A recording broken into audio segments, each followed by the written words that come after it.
Hey guys, welcome back to the channel and today we are continuing the part 2 जो मैंने छोड़ा था। तो हम यहाँ पे थे पेज नंबर 2 पे।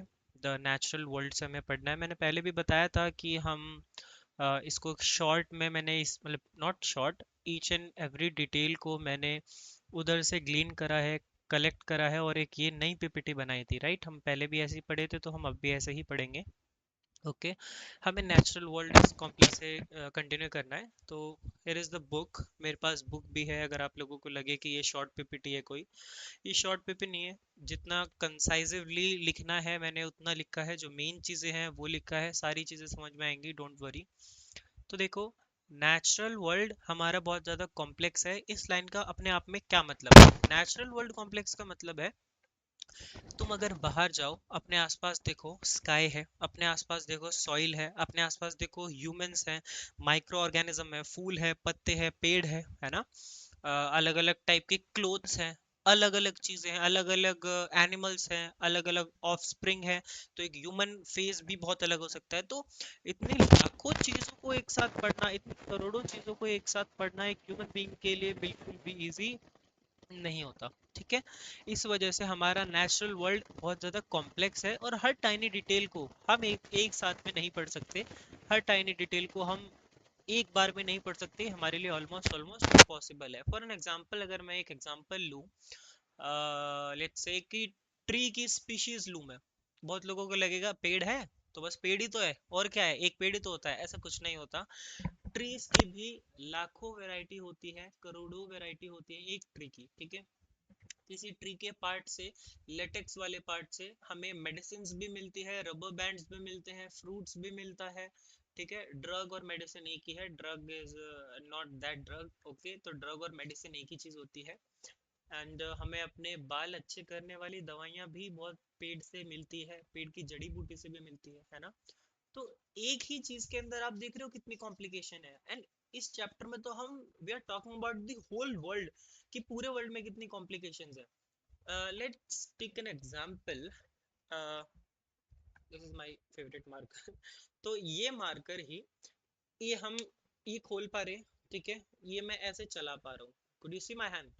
तो ये मार्कर में इंक कैसे डली, इंक का क्या प्रोसेस हुआ कि ये फैल नहीं रही है और ये एक ही जगह चिपक गई है, ये परमानेंट मार्कर कैसे बना, इसकी बाहर का स्ट्रक्चर, किसको आइडिया आया कि मार्कर की निप को ऐसे ही पकड़ा जाता है, ऐसे क्यों नहीं पकड़ा जाता, ऐसे क्यों नहीं पकड़ा जाता।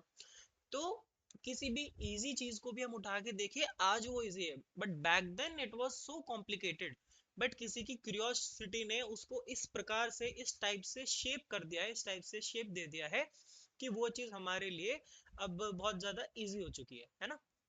ऐसे ही अगर एक छोटा सा एग्जांपल मैं आपको बताऊं, तो हमारा ह्यूमन बॉडी, अगर मैं अपना एक थंब कट करके, इतना सा थंब, कुड यू सी, अगर मैं अपना इतना सा थंब कट करके यहाँ पे ला दूं, तो इस थंब में लाखों लाखों सेल्स हैं, लाखों लाखों सेल्स। तो सोचो, मेरी पूरी बॉडी में, मेरा हेड टू टो, मेरी पूरी बॉडी में कितने सेल्स होंगे?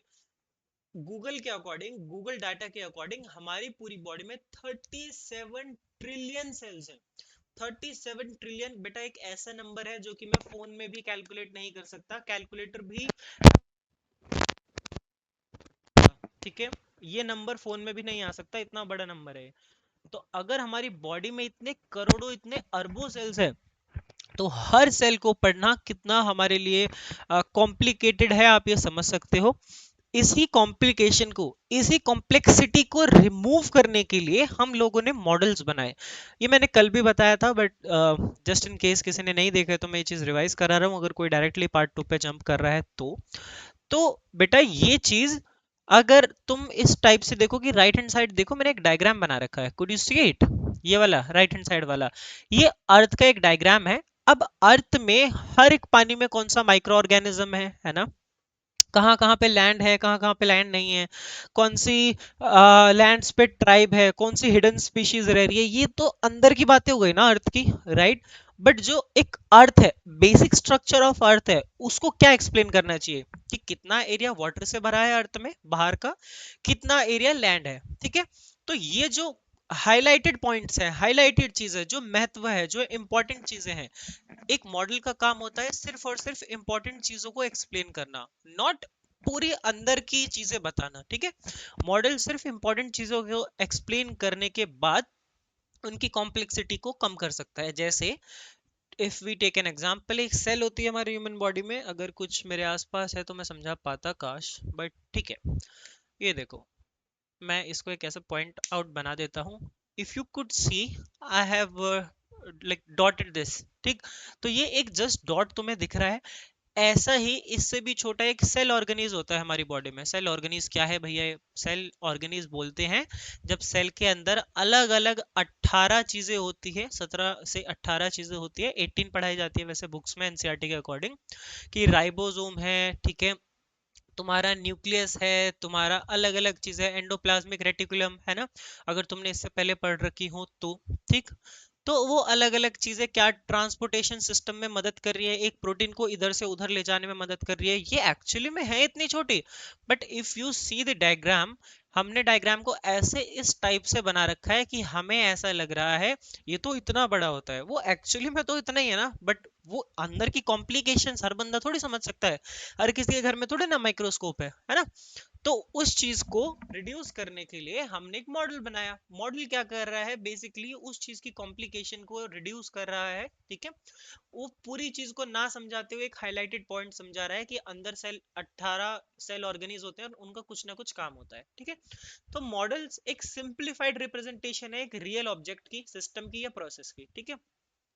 अर्थ का तुम मॉडल देख चुके, तुम सेल्स का मॉडल देख चुके, ऐसे ही तुम्हारा डीएनए का स्ट्रक्चर ऐसे होता है मॉडल के हिसाब से। बट अंदर अगर तुम देखोगे, जीन्स होते हैं, वेरिएशंस होती हैं, डाइवर्सिटी होता है, एक से एक कनेक्ट हो रहा है, कौन कौन से स्ट्रक्चर में वो एक दूसरे से कनेक्ट हो सकते हैं, डिफरेंट डिफरेंट परम्यूटेशन कॉम्बिनेशन होते हैं, राइट। तो हर चीज, परम्यूटेशन कॉम्बिनेशन माने अलग अलग तरीके से चीजों को जब अरेंज करा जाता है, तो अलग अलग तरीके से ये चीज अरेंज भी हो सकती है। स्ट्रक्चर पे क्या फर्क पड़ता है, बेबी पे क्या फर्क पड़ता है, राइट। तो ये सारी चीजें ना एक्सप्लेन करके जस्ट एक क्रोमोसोम का स्ट्रक्चर वो चीज एक्सप्लेन कर रही है, तो मॉडल हमारी बहुत ज्यादा हेल्प करती है किसी भी कॉम्प्लेक्स चीज को रिड्यूस करने में, ओके। ये मैंने बता दिया कि मॉडल्स क्यों यूज करे जाते हैं, साइंटिस्ट क्यों एक्चुअली में मॉडल यूज करते हैं, सॉरी। तो साइंटिस्ट एक्चुअली में मॉडल क्यों यूज करते हैं? क्योंकि जो नेचुरल कोई भी चीज है उसकी हर एक डिटेल तो लाना मॉडल में पॉसिबल नहीं है। To a to a extend ला सकते हैं हम, एट सम एक्सटेंड हम ला सकते हैं उस चीज को, बट पूरे ही तरीके से उसको लाना इम्पॉसिबल है, ठीक है। तो साइंटिस्ट जो होते हैं वो कॉम्प्लेक्स ऑब्जेक्ट्स को मॉडल के रूप में रिप्रेजेंट करते हैं ताकि उसकी कॉम्प्लेक्सिटी ऑलरेडी रिड्यूस हो जाए, ठीक है। ये जस्ट एक सिंप्लीफाइड रिप्रेजेंटेशन होती है। अगर हम देखें तो साइंस में जो अजम्पशंस होती हैं, जैसे मैंने कल भी बताया था, साइंस की जो assumptions होती है बेटा, वो इस चीज पर बेस्ड नहीं है कि अच्छा परसों बारिश होगी यार, मुझे तो ये लग रहा है परसों बारिश होगी, ऐसा नहीं होता। परसों बारिश क्यों होगी, पिछले टाइम में कब हुई थी, हिस्ट्री देखेंगे हम रेनफॉल की, एयर की नमी देखेंगे, एयर का रेजिस्टेंस देखेंगे, एयर का फ्लो देखेंगे, कौन से डायरेक्शन से हवा आ रही है वो देखेंगे। सारी चीजें कैलकुलेट करा जाता है, सारी चीज़ों पे स्टडी होती है, अलग अलग साइंटिस्ट दुनिया भर से आते हैं, उन सारी चीज़ों पे स्टडी करते हैं, तब जाके साइंस एक अजम्पशन, एक प्रिडिक्शन लॉन्च करता है। साइंस की प्रिडिक्शन भी जस्ट प्रिडिक्शन नहीं है हम लोगों की तरह कि अच्छा यार परसों तो मैं ये करूंगा, क्यों करूंगा, कैसे करूंगा, चैप्टर का नाम ही क्यूरियोसिटी है, चैप्टर का नाम ही एक्सप्लोरेशन है, तो हमें इसी प्रिंसिपल पे चलना है, ठीक है। जैसे फिजिक्स में कोई भी मूविंग ऑब्जेक्ट है, let's take an example, this is a moving object, this is a car, okay. Let's just assume for a time this is a car and it is moving like this. So तुम्हारे लिए क्या important है? इसकी speed, इसका resistance, कितने time में कहाँ से कहाँ पहुंच रही है वो, या फिर या फिर तुम कह सकते हो इसका कलर तुम्हारे लिए इंपॉर्टेंट है। आई एम श्योर कलर तो इसका तुम्हारे लिए इंपॉर्टेंट नहीं होगा, ये कौन सी कंपनी की है वो भी तुम्हारे लिए इंपॉर्टेंट नहीं होगा, इस पे पेंट क्या है, इसका एलॉय व्हील कौन सा है, ये भी इंपॉर्टेंट नहीं होगा। तो साइंस एक हाईलाइटेड वर्जन्स को साइंस एक्सप्लेन करती है, नॉट पूरी डिटेल, ठीक है।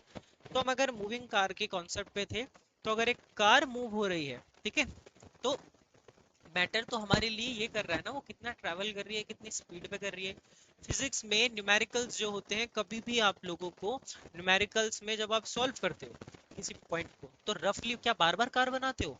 बार बार अगर कार वाला क्वेश्चन है बार बार कार बनाते हो, ट्रक वाला क्वेश्चन है बार बार ट्रक बनाओगे, वो एग्जामिनर ही पागल हो जाएगा कि ये तो बार बार कार बार बार ट्रक बना रहा है, इसको किसी ने कुछ सिखाया नहीं है। तो उन सब चीजों के लिए बेटा हम डॉट का इस्तेमाल करते हैं। डॉट किसी भी चलते फिरते ऑब्जेक्ट को रिप्रेजेंट करने के लिए होती है। अगर मैं मार्कर अगर मैं ये वाला डॉट लगा दिया, इसका मतलब ये एक मूविंग कार है। मैंने यहाँ से यहाँ तक डॉट लगाया, इसका मतलब कार एक पॉइंट से दूसरे पॉइंट तक जा रही है, मेरे कहने का मतलब ये है। ठीक है, तो एक्चुअली में मैं कार थोड़ी बनाऊंगा, ये तो कॉम्प्लिकेशंस को रिड्यूस कर रहे हैं ना। तो ये लॉ हमारा तुम्हारी साइंस की बुक से आता है। ठीक है, देन केमिस्ट्री में भी सेम चीज है। एटम्स और मॉलिक्यूल्स को कभी कभी बॉल और स्टिक से ऐसा एक मोशन में दिखाया जाता है। ठीक है, अ, अगर हम देखें तो मैंने पिछले लेक्चर में क्वेश्चन पूछा था सबसे कि अच्छा बताओ, एक जो हमारा हार्ट होता है, ठीक है, हमारा हार्ट रेड क्यों होता है, हमारा हार्ट वाइट क्यों नहीं होता? किसी ने शायद मे बी नहीं बताया होगा अभी तक। अगर किसी ने लेक्चर नहीं देखा, कोई सेकंड लेक्चर पे डायरेक्ट आ रहा है, तो बेटा मैं बता देता हूँ आप लोगों को, मे बी आपके आगे जाके काम आए। अगर कोई पैरामेडिक्स फील्ड आगे जाके या फिर कोई मेडिकल फील्ड में ही आपको कुछ करना है, तो ये सब चीजें छोटी छोटी डिटेल्ड आपको पता होना इंपॉर्टेंट है बहुत ज्यादा। ठीक है, तो हमारा हार्ट हमारा हार्ट तुम्हारा रेड कलर का क्यों होता है और वाइट कलर का क्यों नहीं होता? क्योंकि हमारे पास हमारे ब्लड में हीमोग्लोबिन प्रेजेंट होता है। Haemoglobin is responsible for giving the red colour. ठीक है, और हमारे हीमोग्लोबिन जो हमारा शेप है वो बाइकॉन्केव शेप का होता है। इतना बड़ा शेप होने की वजह से वो अपने अंदर ऑक्सीजन कैपेसिटी बहुत ज्यादा होती है, ऑक्सीजन होल्ड कर रहा है अपने अंदर।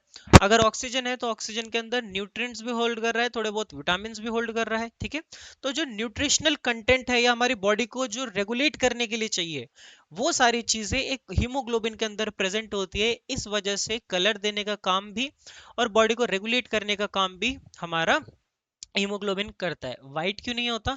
वाइट हमारा हार्ट उस कंडीशंस में होता है बेटा जब हमें एनीमिया हो जाता है। एनीमिया का मतलब खून की कमी हो जाती है। जब हमारा सीवियर ब्लड लॉस हो गया या हमें हेमोरेज हो गया, हेमोरेज का मतलब होता है एक्सेसिव ब्लड लॉस हो जाना, हमारी बॉडी फ्लूइड। ठीक है, हमारी बॉडी में से एक्सेसिव ब्लड लॉस हो गया जब, तो उसको बोलते हैं हम हेमोरेज। तो अगर एक्सेसिव ब्लड लॉस हो जाता है तो हमारे हार्ट का कलर अपीयर होने लगता है व्हाइट या पेल येलो। ठीक है, pale yellow is a initial stage जब हमें लगता है कि थोड़ा थोड़ा अब हार्ट का जो वो है ब्लड वो बहुत ज्यादा लॉस हो गया है, और लास्ट में जब बिल्कुल ही ब्लड नहीं बचा तो व्हाइट हो जाता है, दैट इज कॉल्ड एनीमिया। ठीक, आई होप जहां तक हम पढ़ रहे हैं आप लोगों को समझ में आ रहा हो। ठीक है, जैसे कि इसमें भी मैंने एग्जांपल लिया हुआ है कि जो साइंस है वो मॉडल्स को ऐसे रिप्रेजेंट कर रही है कि जो अर्थ का ग्लोब है, अर्थ के तो अंदर इतनी सारी चीजें हैं, माइक्रो ऑर्गेनिज्म है, वैली है, माउंटेन्स हैं, डेजर्ट है, ऊंट है, अलग अलग प्रकार के एक्वाटिक एनिमल्स है ना, मैमल्स हैं। तो उन सब चीजों को थोड़ी ना साइंस का पर्पस है कि मॉडल्स के अंदर भी वो सारी चीजें एक्सप्लेन करनी चाहिए। मॉडल सिर्फ बने होते हैं हाईलाइटेड पॉइंट को हाईलाइट करने के लिए, है ना, जो एक्चुअली में इंपॉर्टेंट चीज है उनको हाईलाइट करने के लिए साइंस बनी है। ठीक है, तो इसलिए ओशियन, डेजर्ट्स या वैलीज को हम इग्नोर कर सकते हैं, क्योंकि एक सिंपल स्फेरिकल मॉडल है जो कि बहुत ज्यादा इनफ है बहुत सारे पर्पसेस के लिए। हमें पता लग सकता है कितना पोर्शन अर्थ में वाटर है, कितना पोर्शन लैंड है, कितना कहाँ से हमारा कौन से डायरेक्शन है, मैप में क्या दिखता है। तो ये सारी चीजें पता अगर हम कर लेंगे तो हमारे लिए ऑलरेडी काफी कॉम्प्लिकेशंस रिड्यूस हो सकती है। जैसे मैंने बताया था, अगर हम एक एग्जांपल लें लीफ का, let's just take an example of the leaf. ये एक पेड़ है सीधा, यहाँ पे छोटी छोटी छोटी छोटी छोटी छोटी छोटी छोटी पत्तियां हैं। अगर ये लीफ ऐसे जाती है, ऐसे गिरती है, नीचे गिर गई, तो लोगों को लगेगा अरे पत्ती तो है, ऊपर से आई नीचे आई गिर गई, इसमें क्या साइंस है, इसमें क्या साइंस है? बेटा ऐसा नहीं होता। इस चीज में भी हम एयर का रेजिस्टेंस, एयर का फ्लो, एयर की डायरेक्शन, ठीक है, और हम लीफ का जो वेट है, अगर मान लो पॉइंट कुछ ग्राम में ना होके लीफ का वेट, जिस इज अ हाइपोथेटिकल चीज, तो ये मत मान लेना लीफ का एक्चुअल वेट ही किलोग्राम्स में होता है, केजी नहीं होता लीफ का वेट, कुछ ग्राम से भी लेस होता होगा, इवन नॉट ए ग्राम। ठीक है, अगर लीफ का वेट 25 से 30 ग्राम होता या 100 ग्राम होता, तो क्या पता एयर की डायरेक्शन उसके साथ साथ चेंज हो जाती, है ना। तो कहने का मतलब है science is just not a assumption. ठीक है, ये बहुत सारी स्टडीज, बहुत सारे हिडन पैटर्न्स, बहुत सारे रिसर्च पेपर्स को पढ़ के एक प्रिडिक्शन की जाती है, it is just not a assumption. Okay, I hope this is clear for you. ये कैलकुलेशंस को इजियर भी बना देता है। ठीक है, अब तुम्हारी एनसीईआरटी की बात कर लें अगर हम, तो as you could see on the page number 2 there is an example which is 1.1a। okay, cricket shot वाला एग्जांपल है पेज नंबर 2 पे। ये क्या एक्सप्लेन करना चाह रहा है देखो, मैं बता देता हूँ तुम्हें। इसका क्वेश्चन है, बुक से पढ़ के बता देता हूँ मैं। ओके, ताकि तुम्हें लगे कि हाँ ठीक है। Think of a cricket ball being hit for your six. ठीक है, एक क्रिकेट बॉल आ रही है 6 मारने के लिए। ओके, मतलब उसे इतनी जोर से मारा गया है कि वो 6 ही जाएगा। Okay, you want to make a simple model. अब जो ये बॉल हिट करी और 6 गया, तुम्हें इस पे मॉडल बनाना है सिचुएशन पे। तो तुम्हें क्या क्या चीजें देखनी पड़ेंगी, क्या क्या नेसेसरी डिटेल्स तुम ऐड करोगे। सीधी सी बात है, कोई ऐसा तो बच्चा नहीं होगा जो ये ऐड करेगा कि बैट एमआरएफ का है, कश्मीर विलो है ना, कौन सी लकड़ी है या कौन सी कंपनी है, ये तो ऐड नहीं करोगे। आप ये भी ऐड नहीं करोगे कि भैया बैट कहाँ से आया है, बैट का कलर क्या है, बैट पे कौन सा पेड़ है ना, कौन बैटिंग कर रहा है, आप ये भी ऐड नहीं करोगे। वाई मैं बताऊंगा, ठीक है।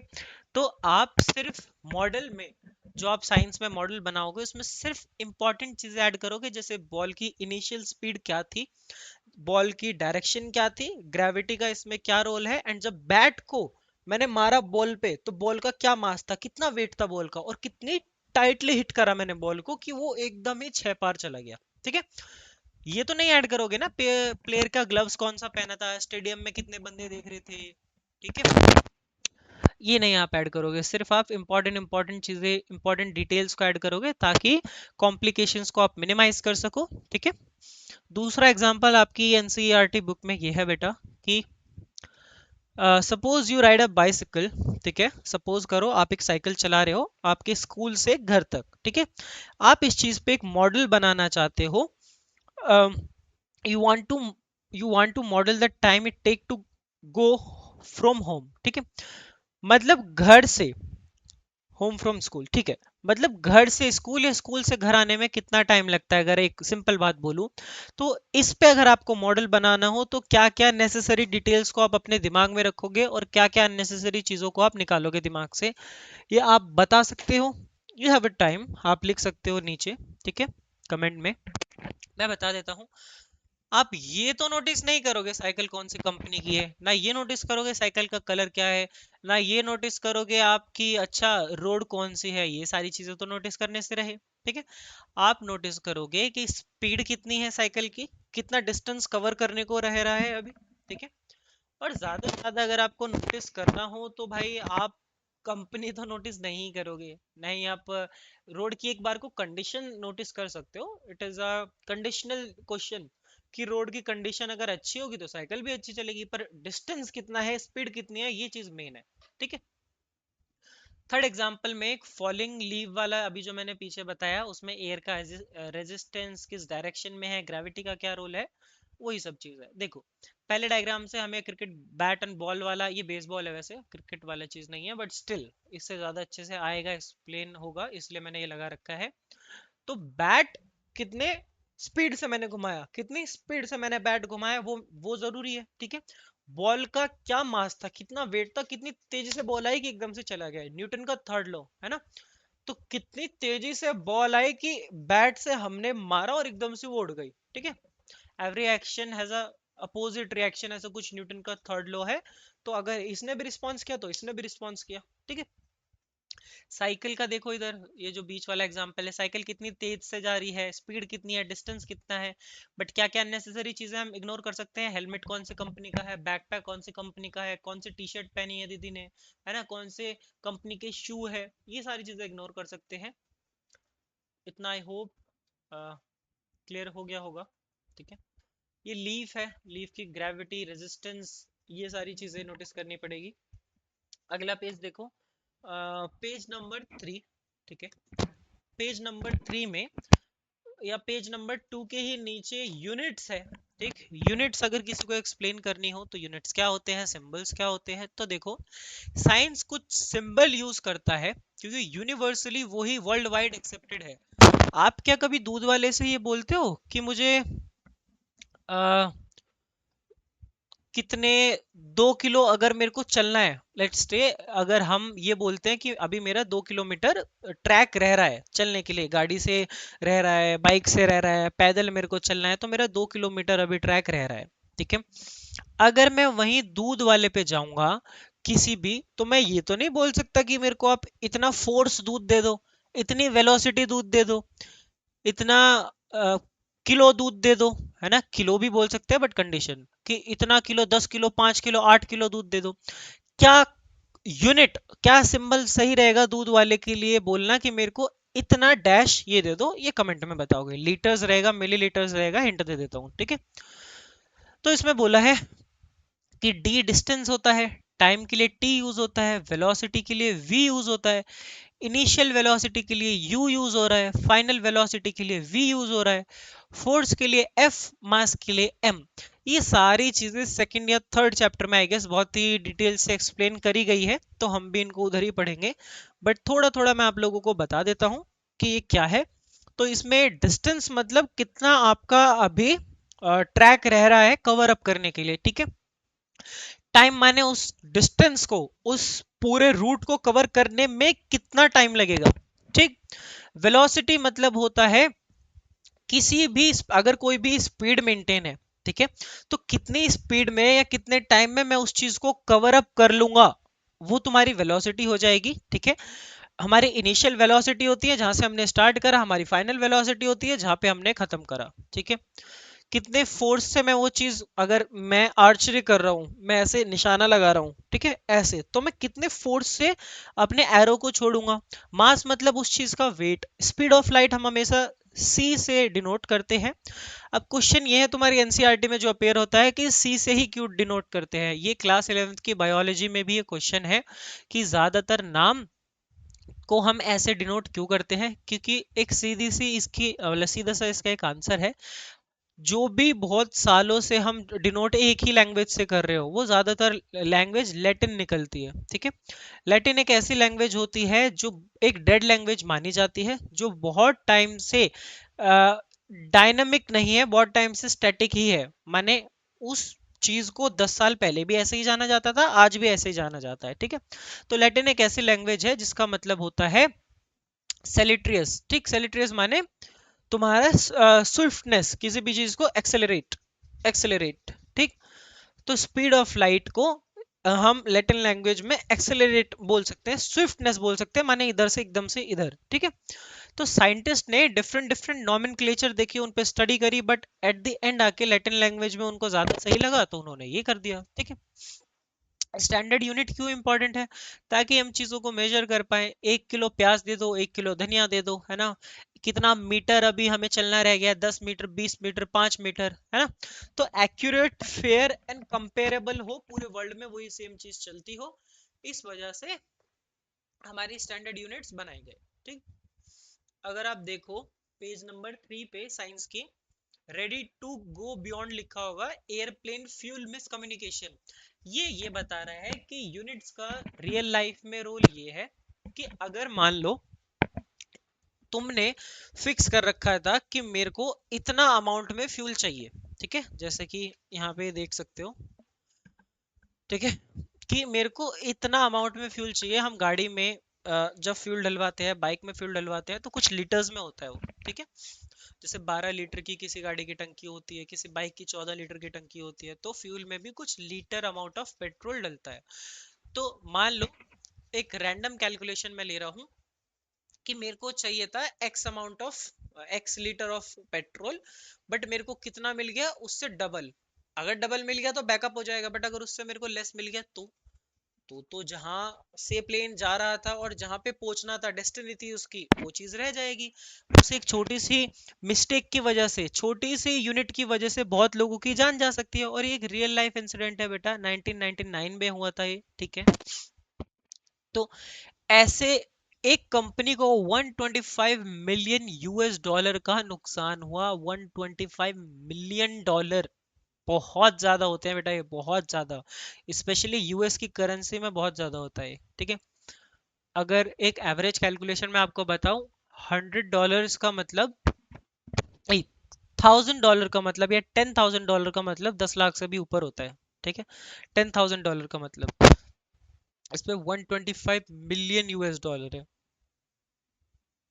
तो आई थिंक तुम एक गेस कर सकते हो कि एक यूनिट गड़बड़ा गई अगर, ये बुक तुम्हें देखो कितना चीजें सिखा रही है, ठीक है, अगर एक यूनिट गड़बड़ा गई तो उससे कितना साइंटिफिक एरर हो सकता है, कितनी बड़ी मिस कैलकुलेशन होगी और कितना ज्यादा कंपनी को घाटा हो गया उस चीज का, ठीक है। तो आप आइडिया लगा सकते हो। अब ये मैंने बता दिया कि स्पीड को सी से ही डिनोट क्यों करते हैं, क्योंकि एक लैटिन वर्ड से आया है, इसका मतलब स्पीड या स्विफ्टनेस होता है। स्पीड की जो लाइट होती है, आई मीन, हाँ, स्पीड ऑफ लाइट जो होती है वो 3 × 10⁸ एम स्लैश एस क्या है ये बताओगे, ठीक है। एम स्लैश एस क्या है ये आप लिखोगे अभी नीचे, क्योंकि यूनिट्स बहुत इंपॉर्टेंट है। कोई बच्चा कहीं मिलीग्राम बोल दे इसको, ठीक है, लास्ट में पर सेकंड है, बट एम क्या है, ठीक, ये बताओगे। अब नेक्स्ट जो पेज है, हाँ, थर्ड पेज के लास्ट में देखो बिल्कुल नीचे जहाँ पे लॉ लिखा है, एंड नेक्स्ट पेज पे देखो जहाँ पे थ्योरी और प्रिंसिपल लिखा है। तो लॉ, थ्योरी एंड प्रिंसिपल तीनों चीज क्या है हम एक बार में पढ़ लेते हैं। देखो, law versus theory versus principle क्या है। साइंटिफिक लॉ, कोई भी लॉ हमें क्या चीज एक्सप्लेन करता है, लॉ का मतलब होता है कि क्या नेचर में चीज हो रही है, ये लॉ उसको एक्सप्लेन कर रहा है। जैसे तुमने देखा होगा ना कभी कभी कंजर्वेटिव मास ऑफ लॉ, है ना, नाइन्थ की बुक में पहले अगर किसी ने ओल्ड बुक पढ़ी हो तो, या टेंथ क्लास में भी लॉ ऑफ कंजर्वेशन। तो जो लॉ है वो ये एक्सप्लेन कर रहा है पहले से ही नेचर में क्या हो रहा है, ठीक है। It does not always explain why it happens, बिल्कुल नहीं बता रहा कि वो क्यों हो रहा है, पर पहले से ही जो कोई चीज नेचर में है और वो लॉ हमें दिख रहा है तो उसको हम लॉ बोलते हैं। लॉ का मतलब हो रहा है नेचर में क्या हो रहा है। जैसे न्यूटन्स लॉ ऑफ ग्रेविटेशन से पढ़ा टाट पे, नीचे गिरा, उसने पूरा ग्रेविटी के बारे में लिख दिया उसकी क्यूरियोसिटी ने, तो वो लॉ ही था। वो नेचर की जो भी चीजें आप नेचर से लेते हो उसको आप लॉ बोलते हो, ठीक है। थ्योरी क्या होती है, थ्योरी उस चीज को एक्सप्लेन करती है कि न्यूटन ने थ्योरी बना दी आगे जाके कि ये चीज क्यों हुई और कैसे हो सकती है, ठीक है। Explain why and how something happens, ठीक है। तो ये थ्योरी जो होती है बेटा, लार्ज अमाउंट ऑफ एविडेंस पे बेस्ड होती है, ठीक है, लार्ज अमाउंट ऑफ एविडेंस पे। एग्जांपल, सेल थ्योरी के बारे में अगर किसी ने पढ़ा हो तो, ठीक है, सेल थ्योरी तुम्हारे लिए अभी ये प्लेट टेक्टोनिक थ्योरी काम की नहीं है, बट सेल थ्योरी काम की है। सेल थ्योरी के बारे में अगर किसी ने पढ़ा हो तो, कि लिविंग थिंग से लिविंग थिंग निकल रही है, नॉन लिविंग थिंग से लाइफ नहीं है, फिर साइंटिस्ट आए, साइंटिस्ट ने इस चीज को गलत प्रूफ करा, स्पॉन्टेनियस जनरेशन भी बोलते हैं इसको। तो ये चीजें आपकी क्यूरियोसिटी मेंटेन रहे इस वजह से सेल थ्योरी आपको पढ़नी पड़ेगी। सेल थ्योरी ज्यादा से ज्यादा 3 लाइन की है, ठीक है, इसलिए इतना कुछ कॉम्प्लेक्स नहीं है इसमें। प्रिंसिपल क्या होता है, ए बेसिक साइंटिफिक रूल और concept used in many situation. एक ऐसा साइंटिफिक प्रिंसिपल जिससे हम किसी भी थ्योरी को एक्सप्लेन कर सकते हैं, ठीक है। अगर कोई ये सोच रहा हो कि मैंने ये सब पढ़ के क्यों बताया, क्योंकि आपके नाइन्थ के हिसाब से अभी ये बहुत ज़्यादा हो जाएगा, इस वजह से मैं बेसिकली क्या बता रहा हूँ कि प्रिंसिपल ये होता है कि जो लॉज एंड थ्योरी को एक्सप्लेन करे वो प्रिंसिपल है, ठीक है। मैंने बताया था साइंस में प्रिडिक्शन का मतलब बिल्कुल ये नहीं होता कि कोई भी जादू है, भविष्यवाणी है, एस्ट्रोलॉजी है, ये नहीं होता। अच्छा, परसों भाई मौसम बिगड़ने वाला है, ऐसा कुछ नहीं होता। ये कलेक्शन होता है, ऑब्जर्वेशंस। हमने पहले ऑब्जर्व करते हैं चीजों को, डाटा को हम कलेक्ट करते हैं, पैटर्न्स देखते हैं, परसों बारिश पड़ी थी या नहीं पड़ी थी, कैलकुलेट करते हैं कौन सी डायरेक्शन से हवा का बहाव ज्यादा है, कहाँ कौन से रीजन में इंडिया की अभी बारिश पड़ रही है। साइंटिफिक लॉज होते हैं, थ्योरीज होते हैं, फिर प्रिंसिपल उन चीजों को एक्सप्लेन करते हैं। उसके इतने सारे इवेंट्स के बेस पे हम एक अजम्पशन पब्लिश करते हैं कि शायद परसों ये हो सकता है, पर साइंस की शायद शायद नहीं होती, वो इतने सारे कलेक्शन ऑफ डाटा होता है जो हम पब्लिश करते हैं। एग्जाम्पल वेदर फोरकास्ट है, तो इसमें पहले टेम्परेचर देखेंगे हम, ठीक है, उसमें फिर विंड की स्पीड देखेंगे क्या है, क्लाउड की मूवमेंट देखेंगे, आज बादल कैसे हैं, अभी धूप निकल रही है, बारिश का मौसम है, या फिर थोड़ा सा मीडियम मौसम है कि ऐसा लग सकता है कि भाई बहुत ज्यादा आंधी या तूफान चल रहा हो, है ना। टेम्परेचर कितना है, बहुत ज्यादा गर्मी है, बहुत ज्यादा सर्दी है, बहुत से एरिया में क्या पता सूख गया हो, बहुत ज्यादा एक बहुत एरिया में पानी भर गया हो, एयर में सैटेलाइट भेजते हैं हम। इतना ज्यादा डाटा कलेक्शन के बाद हम एक प्रोडिक्शन बना पाते हैं। तो एटमॉस्फेयर बहुत ज्यादा कॉम्प्लेक्स चीज है बेटा, ठीक है, क्योंकि एयर वेदर जो है वो कभी भी चेंज हो सकता है। कभी किसी बच्चे ने सुना है सूर्य ग्रहण, सोलर इक्लिप्स बोलते हैं उसको इंग्लिश में, सूर्य ग्रहण में ज्यादातर एक मिथ है, मोस्टली इन इंडिया, मिथ ये है कि सूर्य ग्रहण में खाना नहीं खाते। अब अगर आप अपने पेरेंट्स से पूछोगे ऐसा क्यों, तो मे बी आपको वो एक पर्टिकुलर आंसर ना दे, क्योंकि एक मिथ है ना बेटा, जनरेशन टू जनरेशन पास होता है, तो कोई भी इस चीज पे आंसर नहीं उठाता, क्वेश्चन नहीं करता, ठीक है। आंसर तो तब उठाएगा जब उसकी क्यूरियोसिटी बनेगी, क्यूरियोसिटी नहीं बन रही क्योंकि वो बिलीव करके बैठ गया है हाँ भाई खाना खराब हो जाएगा मेरे को नहीं खाना। बट ऐसा नहीं है, कभी अगर आप अपने दिमाग का इस्तेमाल करोगे तो जब सूर्य ग्रहण लगता है, सोलर इक्लिप्स होता है, ना ही तो उससे फूड की कोई भी फिजिकल प्रॉपर्टी डैमेज होती, ना ही फूड की केमिकल प्रॉपर्टी डैमेज होती, ना ही एयर का रेजिस्टेंस या एयर का बहाव या एयर में स्मेल बदलती, है ना। तो जब इतना सारा कोई भी एविडेंस नहीं है, इतना ऑब्जर्व करने के बाद भी, मैथमेटिक्स देखने के बाद, टाइम देखने के बाद, लोकेशन देखने के बाद, ग्रेविटी को अच्छी तरीके से पढ़ने के बाद, सोलर इक्लिप्स क्यों होता है उसके बाद, तो हम कैसे कह सकते हैं कि फूड की क्वालिटी खराब हो जाएगी। So this is just a myth. अगर किसी को इस चीज से ज्यादा बेटर पता हो, किसी ने पढ़ा हो, तो write down in the comment section, okay. अब कुछ बुक के न्यूमेरिकल्स आ जाते हैं, किधर है, page number 6 I guess, right, page number 6 या पेज नंबर 5th खोलो पहले। 5th पेज नंबर में सबसे नीचे रेडी टू गो बियॉन्ड लिखा है, जहां पे ये लिखा है कि how much rice would feed a family of 4 for a month. कितने चावल या कितने किलोग्राम्स ऑफ चावल, यूनिट का आइडिया लगाओ, कितने किलो चावल एक परिवार को भरपेट रख सकते हैं कुछ महीनों तक, कितने। अब कहने का मतलब इसका ये है, पहले न्यूमेरिकल सॉल्व करने से पहले, साइंस भी कभी कभी गलती करता है, जी हाँ साइंस भी कभी कभी गलती करता है, एग्जैक्ट वैल्यू किसी भी चीज की या एग्जैक्ट एजम्पशन कोई नहीं लगा सकता। अगर आज मेरे फोन पे नोटिफिकेशन आ रखी है कि परसों ये वेदर होने वाला है, तो ये चीज मेरे लिए डेफिनेट नहीं है कि परसों यही वेदर होगा, क्या पता एयर का भाव चेंज हो गया, वैसा हुआ ही ना हो, तो क्या साइंस गलत हो गई? Maybe yes, maybe no, है ना। तो हर चीज एस्टिमेशन पे आगे रुकती है, अजम्पशन पे आगे रुकती है, हम उस चीज को काफी हद तक कैलकुलेट कर सकते हैं बट एग्जैक्ट आंसर नहीं देते। बट बेटा इतना पढ़ के कैलकुलेट करके अज्यूम करना बेटर है रेदर देन कि हाँ परसों ये चीज होगी शायद, ये तो बेटर ही है ना। तो एस्टिमेट वाला मेथड हम लगाएंगे, देखो, हाउ मेनी राइस, ठीक है, वेट अ मिनट, इसको कैसे हटाऊं मैं, how many rice grains are there in 1 kg of rice. कितने चावल होते हैं ग्रेन्स में 1 kg, ठीक है, मान लो हाउ मेनी राइस ग्रेन्स, कितने राइस ग्रेन्स में राइस होते हैं 1 kg के। सिंपल मेथड, बहुत simple method. Count grains in 10 gram of rice. हम पहले ना 10 ग्राम ऑफ ग्रेन में राइस काउंट करेंगे कि भैया ये ग्रेन है, इसमें कितने चावल है, 1 2 3 4 5 6 10, ठीक है, ऐसे ऐसे करके, तो मान लो 10 kg ऑफ राइस है, तो example 10 kg of 10 gram of rice में 500 ग्रेन्स है, 10 माने 10 ग्राम्स ऑफ राइस में 500 ग्रेन्स है, ठीक है। 1 kg में कितना होता है, 1000 ग्राम्स, ठीक है, तो हम कैलकुलेट कर देंगे, अगर 1000 को मैं 10 से डिवाइड कर दूंगा तो मेरे को एग्जैक्ट नंबर पता लग जाएगा कि 100 है।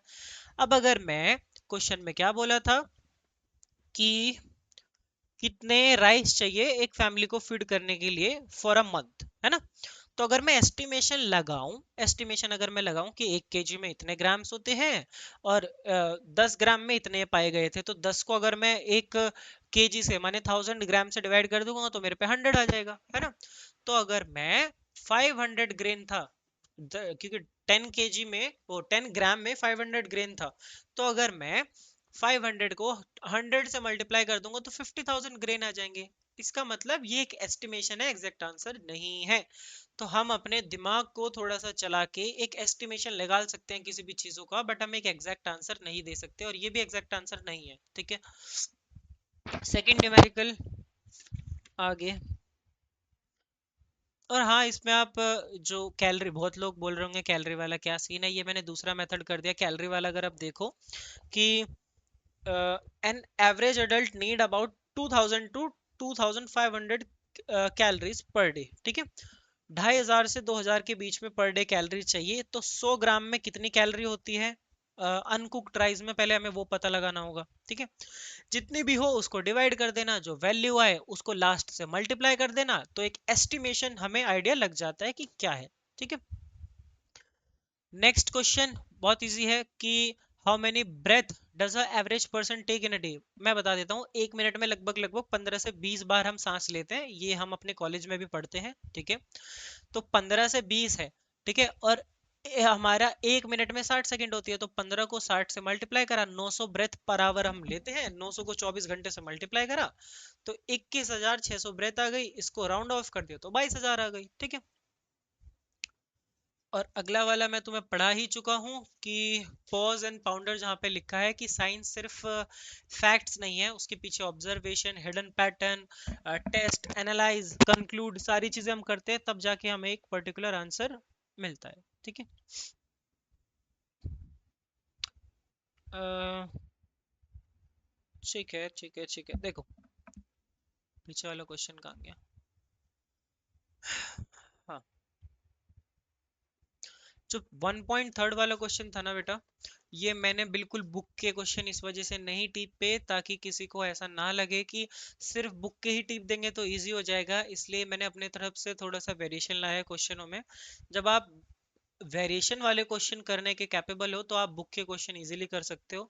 ये क्वेश्चन का असली मतलब आंसर लाना नहीं है, आई एम अगेन सेइंग, कोई भी बुक में एग्जैक्ट वैल्यू नहीं दे रखी, सब रॉन्ग वैल्यू है। वो बताना आपको ये चाह रहा है कि हम एज्यूम करते हैं, हम अजम्पशन के बेस पे एक रियल आंसर के बिल्कुल क्लोज आंसर ला सकते हैं, बट अजम्पशन के बेस पे, बस ये ऐसा एक्सप्लेन करना चाह रहा है। तो एग्जांपल्स एक बार ट्राई करना, नहीं हो तो मेरे को बता देना, मैं करा दूंगा। ठीक है, हाँ, एक लास्ट चीज आ जाती है बेटा कि how does a mask really work. ठीक है, एक फर्स्ट ग्लैंस में अगर आप देखो, मास्क बहुत अलग अलग टाइप के होते हैं। ठीक है, अगर मेरे पास different different collection of mask है, तो मास्क, किसी ने अगर स्नीज करा माने छींका, तो मास्क मास्क मैंने लगा रखा है, तो उसका बॉडी फ्लूइड मेरे बॉडी फ्लूइड में क्यों नहीं जाएगा।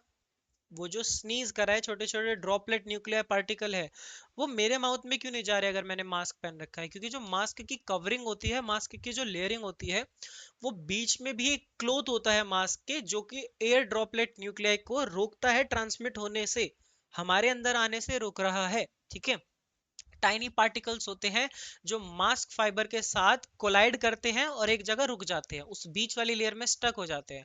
इसलिए दोबारा मास्क को इस्तेमाल नहीं करना चाहिए, क्योंकि बेटा मास्क रीयूजेबल वाली चीज नहीं है। कोरोना के टाइम पे मास्क बदल बदल के पहने हैं लोगों ने, ऐसा नहीं करना चाहिए।